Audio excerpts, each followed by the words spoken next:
Thomas Wellington III stood at his father's grave, his knuckles white from gripping the fresh earth. At 32, he was now the sole heir to the Wellington fortune and empire. The rain fell steadily, matching his dark mood as he contemplated the bizarre twist his life had taken in the past 24 hours. Mr. Wellington, James Morrison, his father's attorney, approached with an umbrella. "We need to discuss the terms of your father's will." Thomas straightened his 6-foot frame, brushing off his perfectly tailored suit. "What's there to discuss? I'm the only heir." Morrison cleared his throat nervously. "There's a condition, sir. One that must be fulfilled before you can assume control of Wellington Industries." Thomas's steel-grey eyes narrowed. "What condition?" "Your father's last wish involves Robert Hayes, our family driver." Thomas scoffed.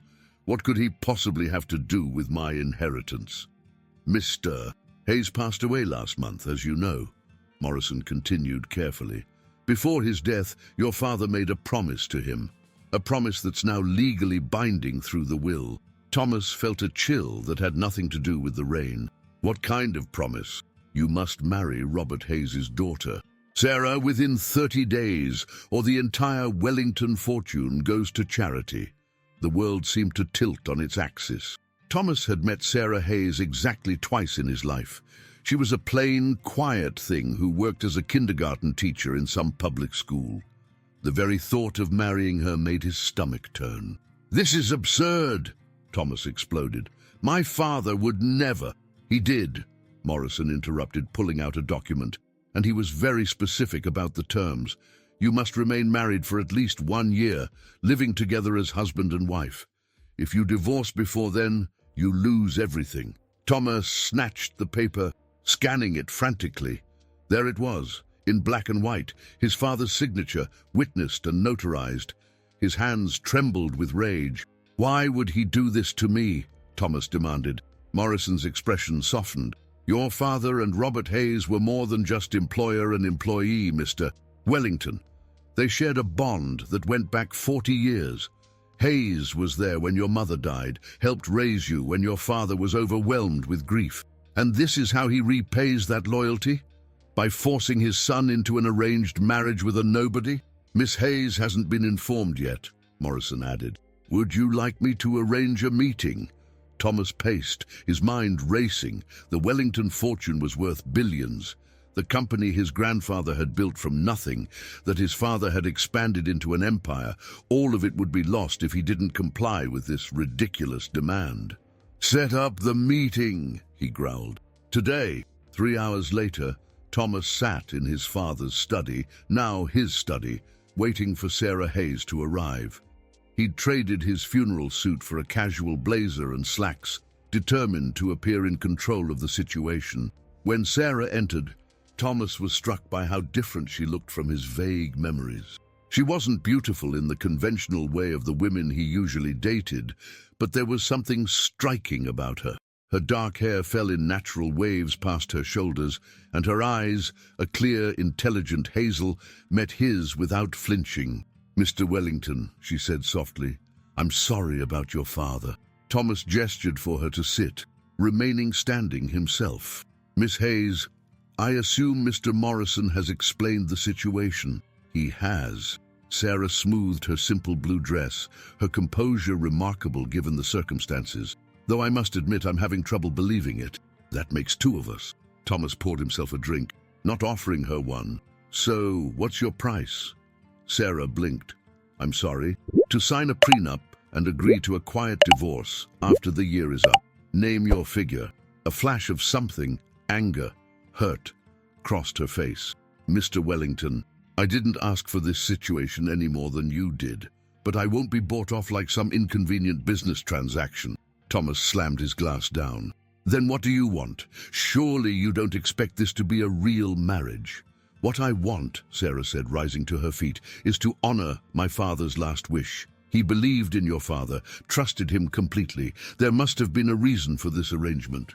"Your father was a servant," Thomas spat, immediately regretting his words when he saw her flinch. "My father," Sarah replied with quiet dignity, "was a man of integrity who dedicated his life to your family. He deserved better than your contempt. She turned to leave, but Thomas caught her arm. Wait, I apologize. That was unnecessary. Sarah looked at his hand on her arm until he released her. If we're going to do this, Mr. Wellington, we need to establish some ground rules. I won't be your dirty secret or your shameful burden. I'll play my part with dignity, but I expect the same from you. Thomas studied her, seeing for the first time a steel beneath her gentle exterior. Agreed, but I have conditions too. This marriage will be in name only. We'll live together as required, but our lives will remain separate. Fine. Sarah met his gaze steadily. But I won't pretend to be someone I'm not. I won't play the society wife or change who I am to fit your world. The wedding will be small, private. We'll release a statement afterward. And after the year is up, Thomas's jaw tightened. We go our separate ways. You'll be well compensated for your time. I don't want your money, Mr. Wellington. I want your respect, not for me, but for the memory of our fathers. As Sarah left the study, Thomas felt off balance. He'd expected tears, demands, attempts at seduction. Instead, he'd found himself facing a woman who seemed as reluctant about this arrangement as he was, yet determined to face it with grace. What he didn't know, couldn't know, was that Sarah Hayes carried secrets that would shake the very foundation of his world. Secrets that had driven two old men to orchestrate this unlikely union from beyond the grave. The wedding was set for 3 weeks later, just days before the deadline. As Thomas lay awake that night, he couldn't shake the feeling that his life had spun wildly out of control. But more disturbing was the nagging suspicion that Sarah Hayes was not at all what she seemed. Little did he know. He was right. The Wellington mansion felt different with Sarah in it. Thomas noticed it immediately, subtle changes that irritated him precisely because they were so minor. The fresh flowers in the foyer, the smell of coffee brewing in the kitchen before dawn, the sound of classical music drifting from her wing of the house. Their wedding had been exactly as planned. Quick, private, and coldly efficient. Sarah had worn a simple cream-colored dress, no veil. Thomas hadn't kissed her. They'd signed the papers, posed for a few photographs, and retreated to separate corners of the massive house. But now, 2 weeks into their arrangement, Thomas found himself increasingly unsettled by his new wife's presence. It wasn't that she was demanding or intrusive. If anything, Sarah's ability to move through his world without disrupting it was remarkable. She continued teaching at her elementary school, leaving early each morning and returning in the late afternoon. She took her meals in her rooms, unless social obligations required otherwise. She was, by all accounts, the perfect invisible wife, except for the moments when she wasn't, like now, as Thomas entered his father's old study, his study, and found Sarah standing at the window, holding a photograph he'd never seen before. "What are you doing in here?" he demanded. Sarah didn't startle at his harsh tone. She turned slowly, and Thomas was struck again by that quiet confidence that seemed so at odds with her station in life. "This was taken at the lake house," she said, holding up the photograph. "Summer of 1992. You were about 5. Thomas stepped closer, frowning. In the image, his father, younger, smiling, stood on a dock with Robert Hayes. Between them was a little boy, clearly Thomas, and a dark-haired girl about the same age. "That's impossible," Thomas said. "I never went to the lake house with—" He stopped, staring at the girl in the photo. "Is that you?" Sarah placed the photo carefully on the desk. "We spent every summer there until we were 12. Your father and mine would take us fishing. You used to hate it, but you went because your father wanted you to." Thomas felt the room spin slightly. "I don't remember any of this." "No," Sarah said softly. "You wouldn't. That's what they wanted. They." "What are you talking about?" Sarah moved toward the door, but Thomas blocked her path. "Explain." "It's not time yet," she said, looking up at him with those unsettling hazel eyes. "Your father left instructions. There are things you need to understand first." "Like what?" "Like why you can't remember whole years of your childhood. Like why your mother's death certificate lists her cause of death as a car accident when there was no car found. Like why your father chose to end his life when his cancer was in remission. Thomas grabbed her shoulders, his fingers digging into her flesh. My father died of cancer. I saw his medical reports. Sarah didn't flinch. Did you? Or did you see what they wanted you to see? Who are they? Thomas's voice was dangerous now. The same people who've been controlling Wellington Industries from the shadows for 30 years. The people your father was finally ready to expose, until he realized it would get him killed. Thomas released her as if burned. You're lying. Am I? Sarah reached into her pocket and pulled out a key. Your father gave this to mine the day before he died. It opens a safe deposit box at First National, box 2247. Inside is a letter explaining everything. She placed the key on the desk, but he was very specific about the timing.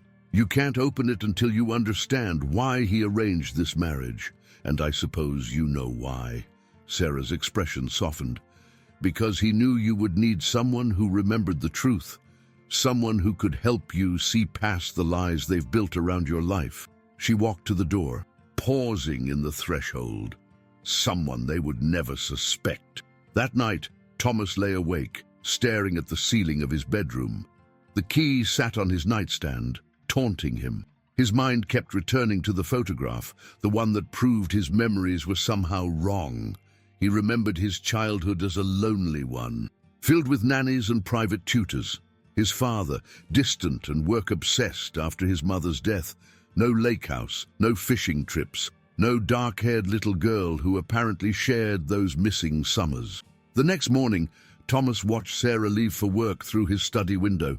She moved with that same quiet grace, giving no indication that she'd upended his world the night before.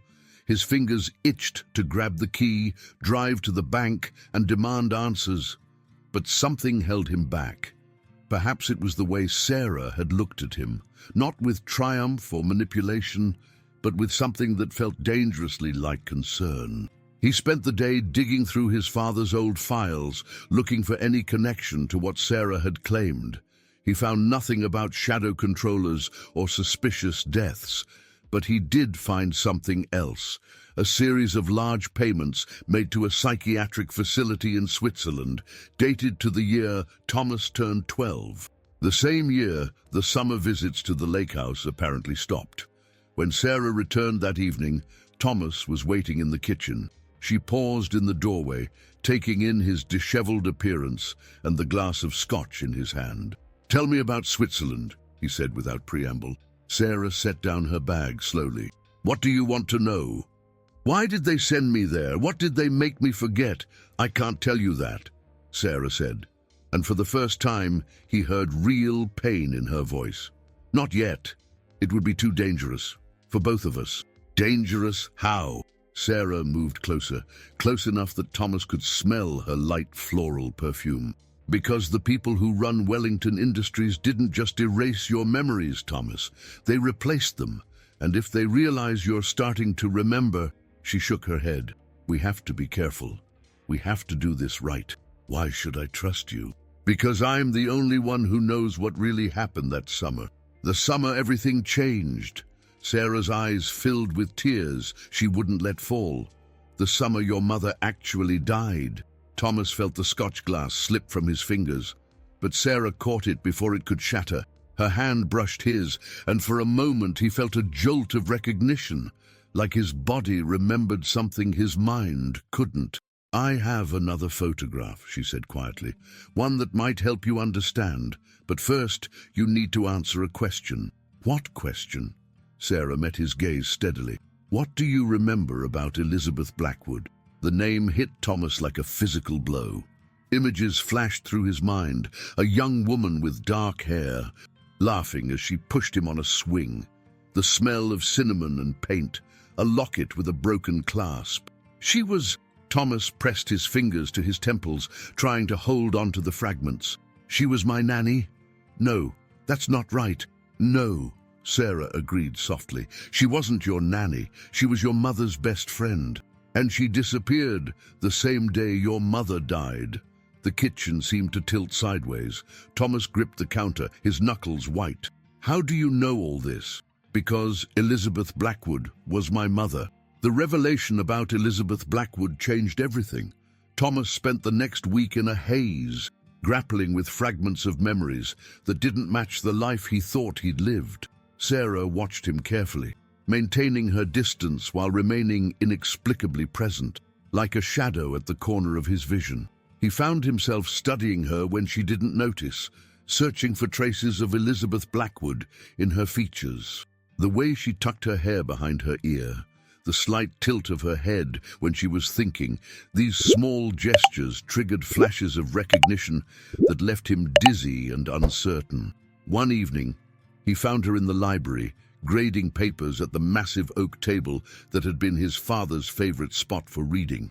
She'd kicked off her shoes and had reading glasses perched on her nose, the picture of comfortable domesticity that somehow made his chest tighten. "Show me," he said without preamble.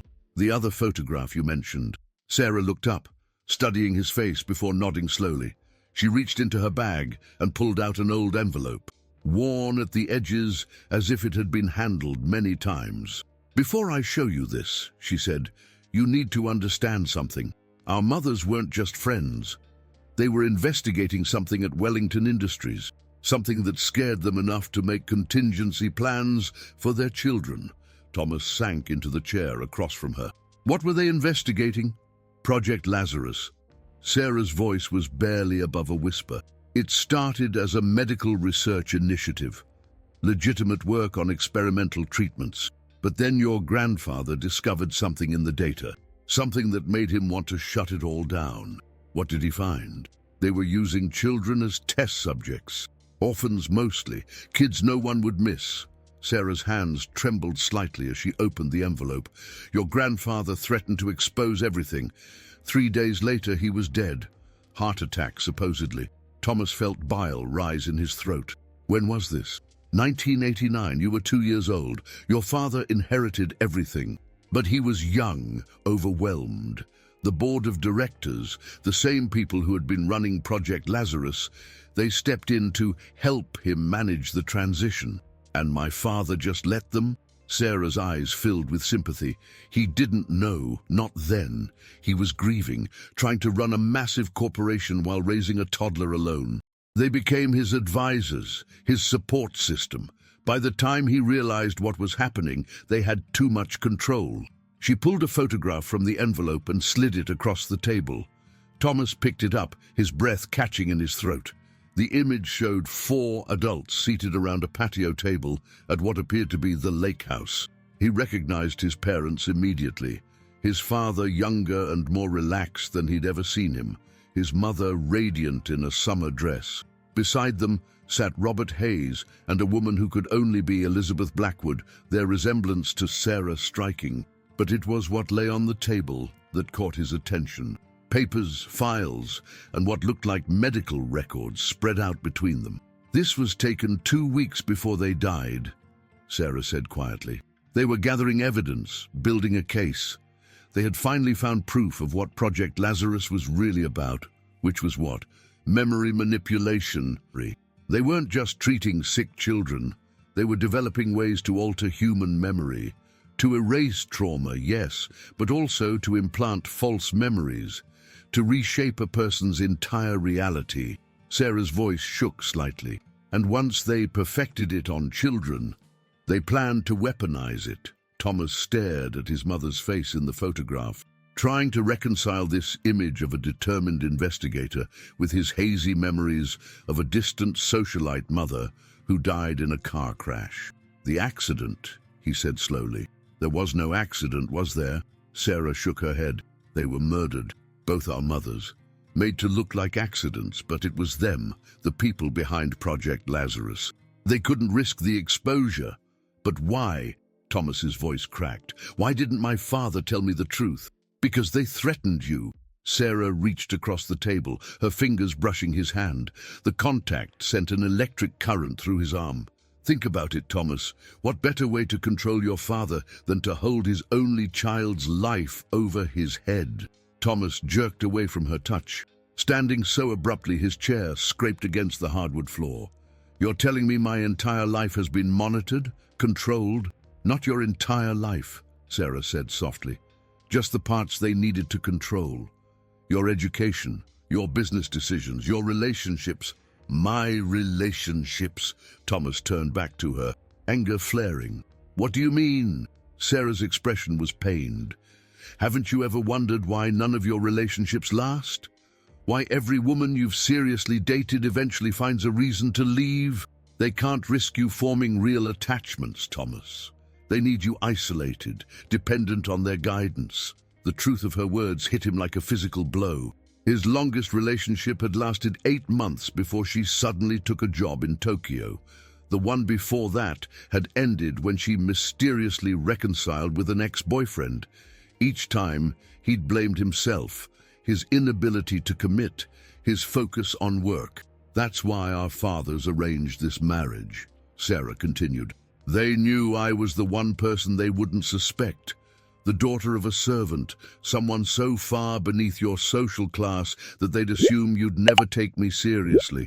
Thomas studied her, really looked at her for the first time since their wedding. She wasn't wearing any makeup, her hair pulled back in a simple ponytail. Her clothes were modest, practical, a teacher's wardrobe. Everything about her was designed to be overlooked, and yet there was an intelligence in her eyes that he couldn't ignore, a quiet strength in the way she carried herself. How much courage had it taken to step into this role, knowing the dangers? How long had she been preparing for this moment? You said my father left instructions, he said finally, about the safe deposit box. What exactly did he say? Sarah stood, moving to the window where the last rays of sunset painted the sky in shades of purple and gold. He said you couldn't open it until you remembered the promise.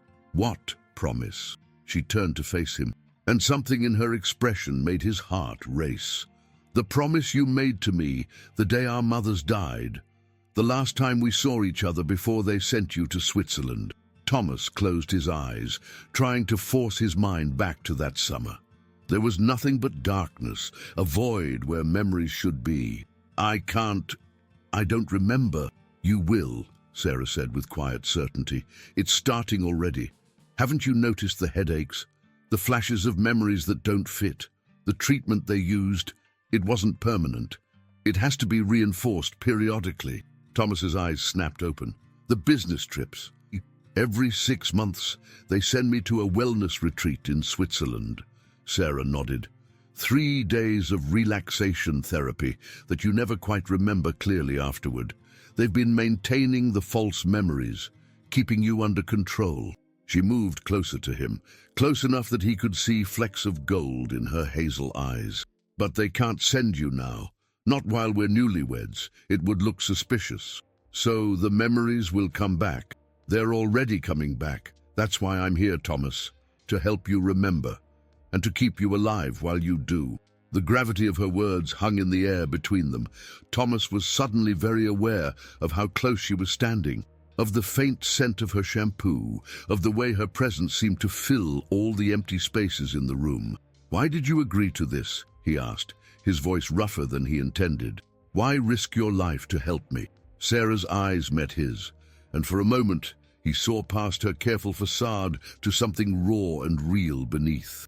Because 20 years ago you promised to protect me, and even though they took that memory from you, you're still the only person I've ever trusted to keep that promise. Before Thomas could respond, a sound from the hallway made them both freeze. Sarah stepped back quickly, resuming her role as the invisible wife, just as Harrison Wells, the head of Wellington Industries' board of directors, appeared in the doorway. "Thomas, my boy!" Harrison's jovial voice filled the room. "I hope I'm not interrupting anything." Thomas felt Sarah withdraw further into herself, becoming the meek schoolteacher they all expected her to be. He watched in fascination as she gathered her papers with trembling hands, murmuring an excuse before slipping past Harrison. But just before she disappeared down the hallway, she glanced back at Thomas. In that split second, her mask dropped, and he saw steel beneath the silk, a glimpse of the woman who had dedicated her life to uncovering the truth. And suddenly, Thomas understood why his father had chosen her. Not because she was beneath suspicion, but because she was strong enough to carry this burden, strong enough to help him remember who he really was. As he turned to face Harrison, Thomas felt something shift inside him. The safe deposit box would have to wait. First, he needed to remember that promise and the girl he'd made it to on the darkest day of their lives. The memories started coming back in fragments, like shards of broken glass catching sunlight. They hit Thomas at unexpected moments, each one more disorienting than the last. A child's laughter echoing across a lake, the smell of Sarah's mother's cinnamon cookies, his own mother's voice, not distant and cold as he'd been made to remember, but warm and fierce, telling him to always protect Sarah. The headaches were getting worse too. Some nights, the pain was so intense that he could barely think. On one such night, he stumbled from his bedroom, seeking relief, only to find Sarah waiting in the hallway with a glass of water and medication. "How did you know?" he asked, accepting both gratefully. "Because I've been watching you remember," she said softly. "I know what it looks like when the memories fight their way back." Thomas studied her in the dim light. She wore a simple nightgown covered by a robe, her dark hair loose around her shoulders. Something about the sight triggered another memory. A young Sarah in a similar nightgown sneaking into his room at the lake house during a thunderstorm. "We were friends," he said, the realization hitting him with sudden clarity. Real friends. Not just two kids thrown together by circumstance. Sarah's smile was tinged with sadness. "Best friends. We were inseparable those summers. Your mother used to joke that we'd end up married someday." The irony of that statement hung heavy between them. Thomas reached out, his fingers brushing a strand of hair from her face. Sarah went very still, her eyes wide in the darkness. "Mr. Wellington?" Harrison Wells's voice shattered the moment. "Is everything all right?" They both turned to find Harrison at the end of the hallway, his casual appearance at 2 a.m., anything but coincidental. Thomas's hand dropped to his side. "Just a headache, Harrison. Sarah was kind enough to bring me something for it." Harrison's smile didn't reach his eyes. "How fortunate that your wife is so attentive. Though I must say, Thomas, these headaches of yours are concerning. Perhaps it's time for another visit to the wellness center." "That won't be necessary," Sarah spoke up, her voice carrying a tremor that Thomas now recognized as carefully calculated. "Dr. Parker said these headaches are normal stress reactions to grief. Thomas just needs time." Harrison's gaze shifted to Sarah, assessing her with new interest. "Dr. Parker, I wasn't aware Thomas was seeing a new physician." "My decision," Thomas cut in smoothly. "After my father's death, I wanted a fresh perspective. Surely you understand." Of course. Harrison's tone was light, but his eyes were sharp. "Well, I'll leave you to your recovery. Oh, and Thomas, don't forget about tomorrow's board meeting. We have some crucial decisions to discuss." After Harrison disappeared down the hallway, Sarah gripped Thomas's arm. "He's suspicious. We need to move faster. The safe deposit box—" "Not yet." Sarah glanced nervously at the shadows. "They're watching us more closely now. We need to be careful." She pressed something into his palm, a small key. "The lake house. Father kept everything there, hidden where they wouldn't think to look. We need to go tomorrow, after your board meeting." Thomas closed his fingers around the key. "What am I going to find there?" "The truth about Project Lazarus, and hopefully the memory of your promise." The board meeting the next day was an exercise in tension. Thomas sat at the head of the table, acutely aware of Harrison Wells's scrutiny. The other board members, men and women he'd known his entire adult life, suddenly seemed like strangers. How many of them knew the truth? How many were involved in his mother's death? "Now, about the merger with Phoenix Pharmaceuticals," Harrison was saying. "Their memory enhancement research would be a valuable addition to our portfolio." Thomas's head snapped up. Memory enhancement. Of course, they were still doing it. Still perfecting their techniques for erasing and replacing memories. Only now, they were hiding it behind legitimate pharmaceutical research.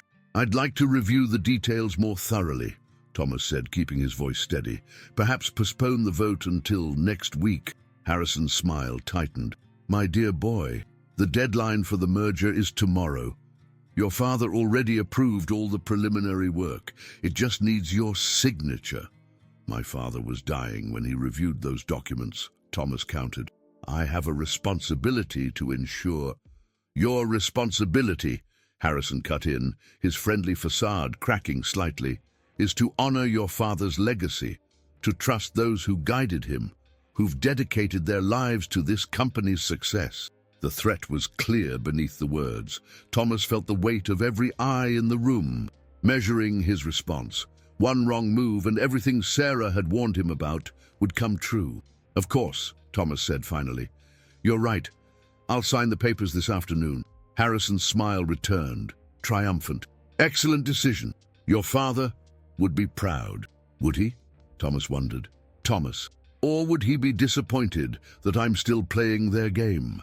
After the meeting, Thomas drove to the lake house alone, following Sarah's detailed instructions to avoid being followed. The property had been abandoned for years, the once manicured grounds now overgrown and wild. The house itself stood like a ghost of summers past, its windows dark and shuttered. Inside, dust covered everything. Thomas moved through the rooms, each step triggering more memories. The kitchen where their mothers had baked cookies and plotted revolution. The living room where he and Sarah had built elaborate blanket forts. The deck where 4 adults had gathered around damning evidence, not knowing they were living their last days. Following Sarah's instructions, he found the hidden panel in the library wall. Behind it was a safe, and inside the safe, a stack of files that made his blood run cold. Project Lazarus wasn't just about erasing traumatic memories.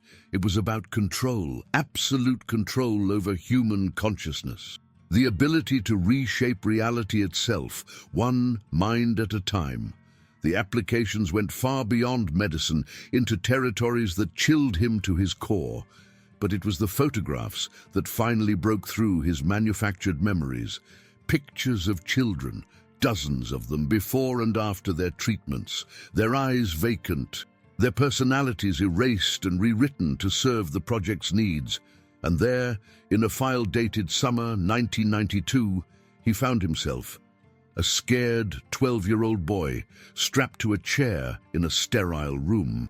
The doctors had documented everything. The process of systematically erasing his memories of Sarah, of their mother's investigation, of the promise he'd made. Thomas staggered back, his head exploding with pain as the memories finally broke through. The last day, the lake house. Sarah's hand in his as they hid in the boathouse, listening to the men searching the property, her tears soaking his shirt as they heard the gunshots. His fierce whisper in her ear, I promise, Sarah, I'll find you again, no matter what they do to us. I'll remember, and I'll find you, and then we'll make them pay for what they did to our mothers. When Sarah arrived an hour later, she found Thomas sitting on the floor, surrounded by files, tears streaming down his face. I remember, he said hoarsely. I remember everything. Sarah knelt beside him, her own eyes bright with tears. Then you know why it had to be me, why our fathers arranged this marriage. Because we were always meant to finish what our mothers started. Thomas reached for her hand, intertwining their fingers, just as he had 20 years ago in the boathouse. We were meant for a lot of things, Sarah. I'm just sorry it took me so long to remember. She leaned forward, resting her forehead against his. We can't go back to the house tonight. Harrison will be watching. They'll know something's wrong. Then we'll go to the safe deposit box now, Thomas said. Get whatever evidence my father left for us. End this once and for all. Sarah pulled back, her expression grave. Thomas, once we open that box, there's no going back. They'll come for us with everything they have. He cupped her face in his hands, seeing not just the woman she'd become, but the girl she'd been. Brave, fierce, and unfailingly loyal. Let them come. This time I'm keeping my promise. And there in the dusty library of their childhood summers, surrounded by evidence of unimaginable crimes, Thomas Wellington finally kissed his wife. The safe deposit box contained exactly what they needed, and so much more than they expected.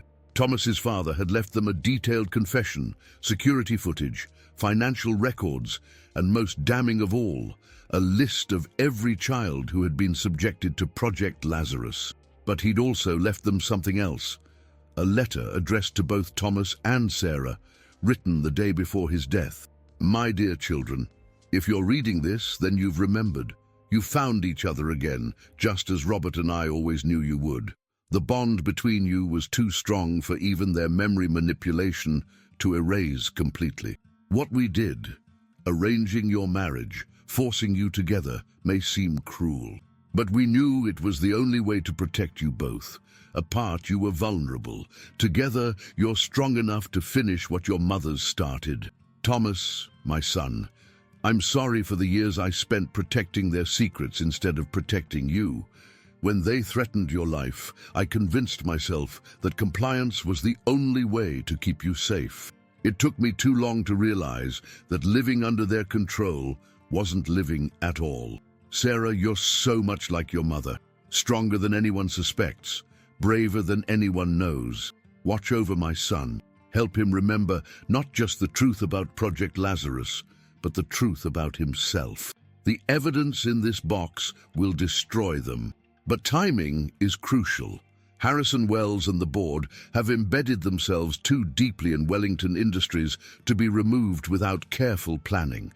You'll find instructions for exactly how to proceed, but remember, your greatest advantage is that they think they've won. I love you both. Make them pay for what they took from us. Forever your father, Thomas Wellington II. Back at the lake house, Thomas and Sarah spent hours reviewing the evidence, planning their next moves. But there was something else growing between them, something that had started with that kiss in the library, and now couldn't be ignored. You know, Sarah said softly, looking up from a stack of documents. I'd never stopped loving you. Even when I couldn't remember why, there was always this empty space in my heart that only made sense when I saw you again. Thomas set down the file he was reading and moved to her side. They couldn't erase everything. The headaches, the dreams. I think some part of me was always fighting to remember you. She reached up to touch his face, her fingers tracing the worry lines that hadn't been there in their childhood. We lost so much time, but we have now, he said, pulling her close, and after tomorrow, we'll have the rest of our lives. Their plan was set to unfold at the emergency board meeting Thomas had called for the next morning. The timing had to be perfect. One mistake, and everything they'd fought for would be lost. As they prepared to leave the lake house, Thomas pulled Sarah into his arms one last time. Whatever happens tomorrow, he whispered against her hair, know that marrying you wasn't just about fulfilling my father's last wish. It was about finding my way back to the person I was always meant to be. Sarah's eyes shone with tears and determination. Then let's go get our lives back. The next morning, Thomas strode into the Wellington Industries boardroom with Sarah by his side. The board members exchanged confused glances. The driver's daughter had never attended a meeting before. Harrison Wells's smile was razor-sharp with suspicion. Thomas, my boy, he said smoothly, I wasn't aware this was a family meeting. Oh, but it is, Harrison. Thomas took his place at the head of the table, Sarah sitting calmly beside him. In fact, this meeting is all about family, about mothers and fathers, about children and legacies, about promises made and broken. He pressed a button and the massive screen behind him came to life. Security footage began to play. Grainy but clear enough to show Harrison Wells and two other board members in his father's study the night before his death. The color drained from Harrison's face as his own voice filled the room. You've become a liability, Thomas. Just like your wife was. Just like your father before you. Sign the papers, or your son will meet the same fate. Interesting choice of words, Thomas said into the shocked silence. Considering my mother died in a car accident. At least that's what the official report says. The boardroom erupted in chaos. Several members jumped to their feet, either trying to leave or shouting denials. But the doors were already locked, and armed security officers, personally vetted by Sarah, stood guard. Project Lazarus. Sarah spoke for the first time, her voice clear and strong. That's what this is all about, isn't it? The perfect way to create compliant little puppets. Erase the memories that make them question, implant new ones that make them obey. You have no idea what you're talking about, Harrison snarled, his friendly mask completely gone. You're just a driver's daughter playing at corporate politics. No, Thomas cut in, his voice cold. She's Elizabeth Blackwood's daughter, and Elizabeth Blackwood, along with my mother, discovered exactly what you were doing to those children. That's why they had to die. He began distributing copies of his father's confession and the Project Lazarus files to the horrified board members. 20 years of illegal human experimentation, hundreds of children with their memories erased and rewritten, murder, conspiracy, corruption at every level. The police are already on their way, Sarah added, along with FBI agents who specialize in human trafficking and illegal medical experimentation. My father's been working with them for years, gathering evidence, waiting for the right moment. Harrison lunged for the door, but Thomas's security team was faster. As they handcuffed him, he turned to Thomas with venom in his eyes. You're making a mistake. We made you who you are, without us. You're nothing, Thomas smiled, taking Sarah's hand. No, Harrison, without you, I'm finally myself again. The aftermath was a media firestorm. Wellington Industries' stock plummeted as the truth about Project Lazarus became public, but Thomas had been prepared, working with Sarah to restructure the company, to make it a force for good rather than corruption. They established a foundation to help the victims of Project Lazarus, the children, now adults, who had had their memories and identities stolen. Some of them, like Thomas, began to remember their true pasts. Others would never recover what was taken from them. But they all received justice and the support they needed to build new lives. 6 months later, Thomas and Sarah stood on the deck of the rebuilt lake house, watching the sunset paint the water in shades of gold. The property had been transformed, the gardens restored, the house renovated, but with all its precious memories preserved. Our mothers would be proud, Sarah said, leaning back against Thomas's chest. We finished what they started. They brought us together twice, Thomas mused, his arms tightening around her. First as children, then through this marriage. They must have known we'd be unstoppable together. Sarah turned in his arms, her eyes sparkling with joy and mischief. Speaking of together, I have something to tell you. She took his hand and placed it on her still flat stomach. We're going to have a baby. Thomas's heart soared. After everything they'd lost, everything they'd fought to recover, this was a new beginning. A chance to create memories that no one could ever erase. A baby, he whispered, pulling her close. Our own little miracle. I was thinking, Sarah said softly, if it's a girl, we could name her after our mothers, Victoria Elizabeth. Thomas felt tears sting his eyes. And if it's a boy, Robert Thomas. For the fathers who never stopped fighting to bring us back together.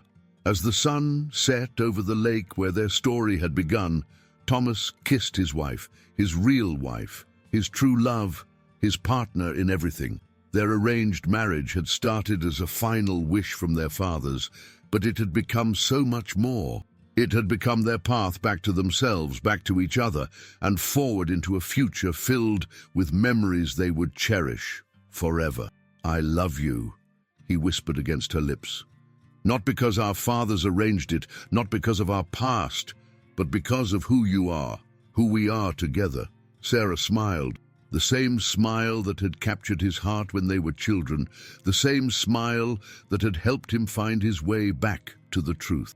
I love you too, always have, always will. And in that moment, standing on the deck where their mothers had once plotted revolution, where their fathers had schemed to bring them back together, where they themselves had found their way back to love, Thomas and Sarah Wellington were finally completely free. Free to remember, free to love, and free to write their own story. If this story has touched your heart and you want to keep discovering more moments of transformation and deep emotions, subscribe to the channel and join our community. Don't forget to leave a comment, give us a like if you enjoyed it, and most importantly, join us for the next video. Each story is a doorway to a new perspective, and together, we're creating a space to reflect and connect with experiences that truly matter.